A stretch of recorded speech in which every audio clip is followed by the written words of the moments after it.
So, being I've been a business person, I've been self-employed many years. I really do like reading about stories of businesses and people, and I like to share my own experiences, and things that I like is I get to go and interact in businesses and see how people operate and function, and since I'm such a car fanatic, guy that buys cars, is in and out of dealerships all the time. I'm always intrigued by salespeople, and I'm always intrigued by what are they gonna, how do they handle their responsibilities, and so which I think is so important. I love sales because it's a person-to-person type of relationship where decisions are made and assumptions are made. There's a lot of things that go on that I just like about sales. It's just I think it's a really cool job, even though salespeople get a bad rap. If you know that, that's dangerous. The place still has that lifted Ford truck. Yikes! My daughter loves that truck. I'm like, no. So, anyways, something I learned very young when I was getting my career going in sales was there was two words in sales, and one is you have order takers and you have order getters. And I was intrigued by, so order takers and order getters, and believe it or not, a lot of people don't know those terms, in today's world.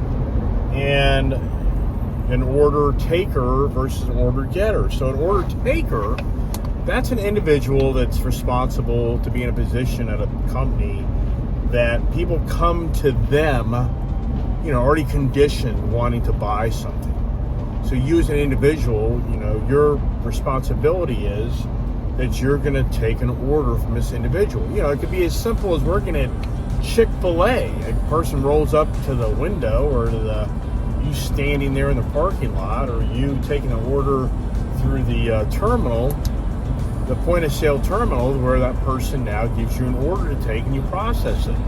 But that order taker is a little bit more diversified than saying that. Meaning, if you're a car salesman, I'll use that because I'm so accustomed to that terminology, you're an individual that has a position at a car dealership, and your position is you are going to... Okay, I was on my conversation before I get interrupted, and a good friend of mine called me. I haven't talked for a long time. And, so an order taker, if you think about this, if you're like a car salesman at a dealership, you are working at a facility in business where a major company, we'll use Ford because that's my product, right? Ford. So Ford spends tons of money advertising.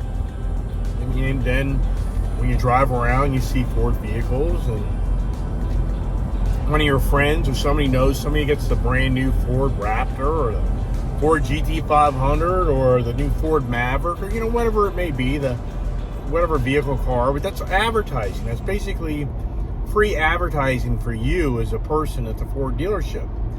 And then you have the TV advertising, internet advertising, the car companies do reviews. Now YouTube people like me do reviews. So you working at that Ford car dealership as a salesperson, you're an order taker. Meaning a person is going to come to that dealership pre-programmed wanting to buy something. And your job, responsibility is when that person arrives at the dealership, you try to guide them in the right direction for what they're looking to get. And if you're in car sales, and I've been in sales my whole life, you'll come to find out that, some people know more than you do because they're fixated on a product. That's a challenge. Selling vehicles at a dealership, there's so many different vehicles, so many different options, so many different packages. It's unlimited. So a person will come in and they may look at you as a salesperson that you don't really know the product. And it's kind of like, well, being there's like 50 different products and vehicles, yeah, okay, well, what are you fixated on? Let me see if I can help you out. So in your position, you're getting a lot of backing from a major company to help you sell a product. It's just now you need to have the traits as a salesperson on how to negotiate and finalize that person's wants and needs. And that's not easy. That sounds so easy. Yep, right. No competition, no variables in that. Okay, so that's an order taker. And in that position, typically, you make good money, but at the same time, you're already in a very structured environment where a lot of money is being spent to help you make your money. Now, what I learned very young was you can be an order getter. And an order getter is a whole different position, because that type of position is you're going out and marketing a product or service that an individual is not even fixated or focused on. Meaning that you just show up in person or make a phone call. And that's what I did back in the day. I was an oil salesman, and I was actually a manager for a heating oil company. And, my position was I had to call people out of the blue and say, hey, I'm calling you because we got a special on number 2 heating oil for $39.9. I mean, you're hearing this price right here. I'm talking 39 cents a gallon. Yes, back in 1987, I used to get on the phone in the summer months, and I would quote a person 39 cents a gallon for heating oil. Now, somebody like, whoa, how is that? Well, heating oil doesn't have road taxes on the fuel.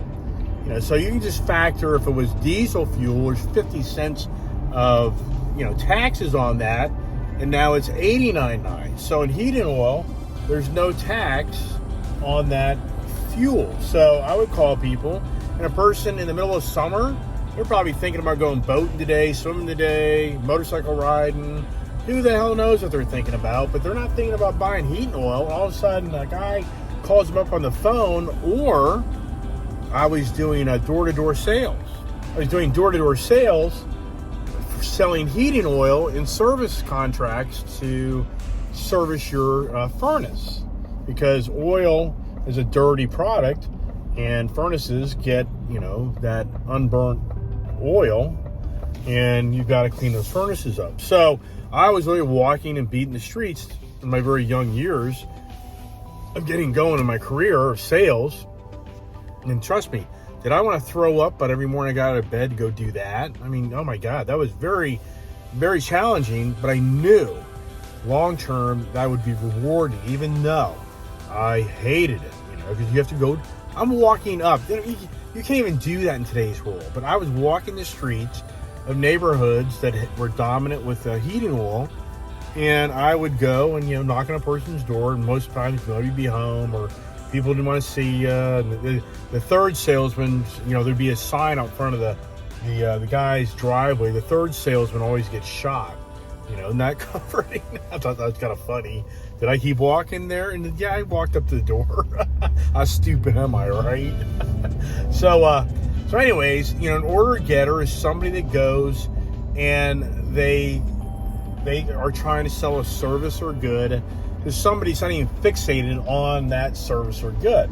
And that person usually gets rewarded bigger for that, because, you're your own marketing company, and that's how I got going in my career.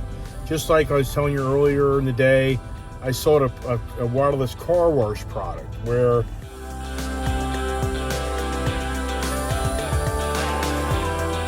out of the blue, you're at a 7-Eleven buying a 6-pack of beer, or your smokes, or your Gatorade, or who the heck knows, and all of a sudden, guys standing outside the door as you're walking to the car and says, hey, I want to show you something. And you're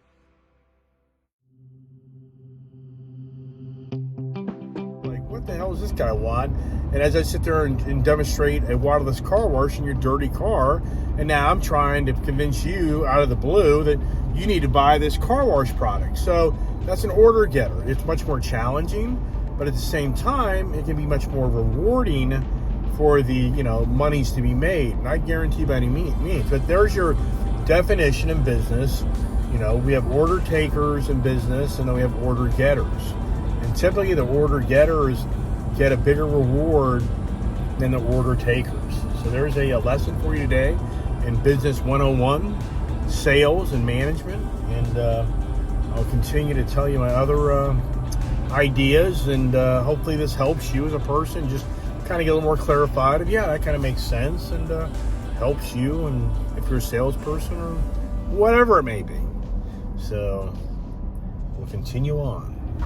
You know, if you watch my videos, you'll see that I'm usually behind the wheel of a vehicle. And that's been my whole life since about 1985. Which, wow. Yeah, why aren't I retired and sitting on the beach, right? Drinking a pina colada and watching the bikinis walk by. Well, I'm not that smart, because I have friends of mine that have been in the industry and businesses I've been around, and yeah, they're doing that. So I give them credit. They didn't have the car addiction like I do, which that's an expensive hobby. So I'm not here embellishing, or so yeah, I've got my faults in life and challenges like we all do. Everybody has challenges.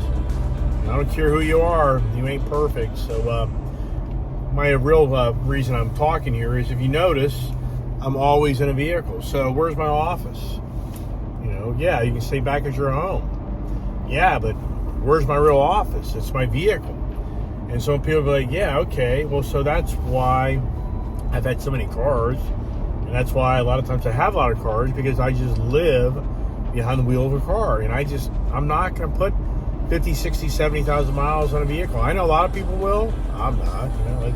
I have the availability not to have to do that. It's just who I am. I just love cars. Now, I will admit, as I get older in life, and things start to change. Yeah, is it a forever thing? Yeah, it's not. It's just material things, and I've had my fun and day with a lot of stuff. I accomplished my goal of having 20 vehicles.